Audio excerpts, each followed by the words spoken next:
Hello, welcome to the chat room at Killarney Advertiser. This is our new weekly video. What we're going to do, the aim is to get two very different people in the community, such like Legion and Crokes, and put them together, have a chat on the couch and see what happens. Niall, as a former mayor of Killarney, what was the best part of your experience? Being the mayor of Killarney was just an honour in itself, and it was an honour for my family as well. So the best part of it was being the mayor. I suppose as the mayor I was happy enough to be able to get a piece of land actually between the Legion and Killarney Celtic, designated for the Kerry Stars.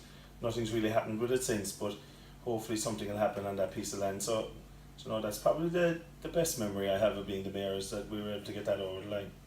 Very good, and of course they're under the name the Lord Mayorishke. The Lord Mayorishke, that's it. I was probably the most high profile water boy in the country. Mighty fine H2O. I have a question for you now, Lee. That's right. You're the chairman of the Legion GA club. The Killarney Legion, actually, I should have put Killarney in front of it now because you get lost a bit. Yeah. What would you say has been the most challenging part of your role to date?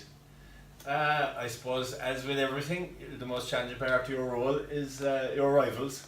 And we're in the town where our rivals are very strong, but you also use that as a measure, a bar to set yourself against. So I suppose the most challenging part is getting to the bar and hoping when you get there that the bar hasn't been risen by the time you get there. But that's the ongoing challenge, and it is when we continue to try and meet. This is a good one. Now, this would be a bit like saying, right, how would you convince Batty to join the Legion? In other words, how would you convince someone to do something they didn't want to do? I try and plumb-ask you and get on your good side. No, you don't have too many times you have a good side to the Crokes that are around you, but I try and get around you. Try and plumb-ask is the word I'd use. Go man, I thought it'd be easy now. I was giving you a box of sweets. But I don't know why the sweets were put in front of me. I don't know, is it because we're used to trophies in front of us or something? No, I'd say it looks like you would eat it more than I would. I will eat it more than you will, but I can also tell that you counted every one of them. I bet you counted every one of them. He saw me peeling orange in his pocket. I have one for you then. Right. If you were a crane, what colour would you be and why? If I was a crane, what colour would I be? Jenny Mac. If I was a crane, I suppose I'd have to be definitely a bit of green and a bit of red. Very important colours, green and red. You walk into McDonald's, what do you order from the menu? Jeez. McDonald's will be closed after anyway for restocking. After the Kerry performance last week, I went in for a Happy Meal. It didn't make me very happy, to be honest. I was still carrying myself, insulting and grown up for about the last week. A quarter pounder with bacon, cheese and ketchup and a drink. And then make sure I get my McFlurry after the food, because it will melt if you get it with the food. So I'd be very particular about my McDonald's. Right. If I hired you in the GA store and I granted you 3 promises with regard to working for me, what would they be? Working for you, 3 promises. Jenny Mac. Off every weekend, 2 tickets for every match, free. I'm joking. And what did I say? Free gear. Free gear. Yeah. I can officially state now, if Enda ever works in the Kerry GA store, we'll be closed within a month. So please get your gear as quick as you can, because if he ever does come work for us, we're gone. Right. How many sweets do you think are in the jar? I haven't counted. I can tell you there's 107 sweets in that jar. No, can't tell you either. Might be my next question.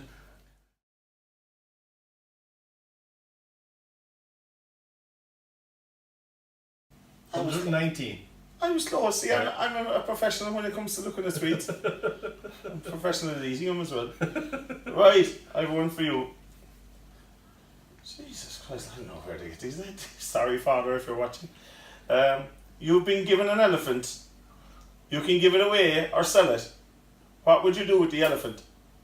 And not me, by the way. You weren't giving me before you start giving me a volley back. You can give it away or sell it.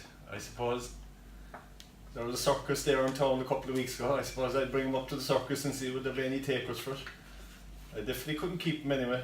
My lawn isn't big enough. Although there's a pitch down below me. There is. I could the actually Crokes. leave him in. He could eat away, and I wouldn't mind if he jumped a bit as well too.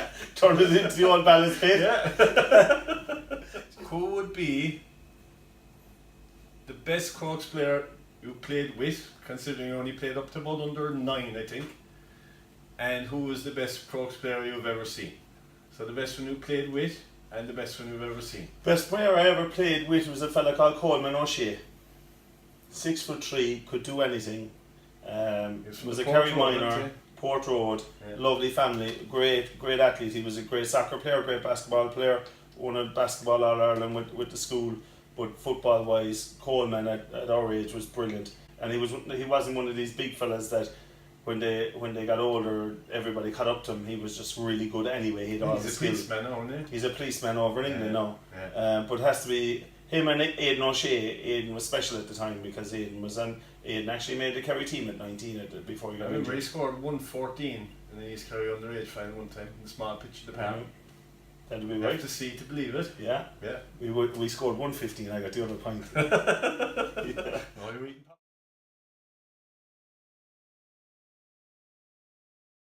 Yeah, no, I suppose in every sport you have rivals, right? And it's a race, everyone wants to win, everyone wants to be at the top, right? And everyone works hard that way as well. Mhm. Now when you work hard, it means more to you, and it means a lot to you. So, like, the way I look at this, I think I'd quote a fella who was probably on his way out now, but was a good manager in his time, called Arsene Wenger. And my favourite quote from Arsene Wenger always was, "Nobody's grass gets greener peeping over the neighbour's fence." So look after their own side of things, be good as you can be, and if you're as good as you can be, if someone's better than you, that's fine. That's But it. always be as good as you can be. You can't control what he's doing, you can only control what you're doing. So I think we got on alright anyway. Best luck to the next two people that do Yeah. the chat room. Yeah.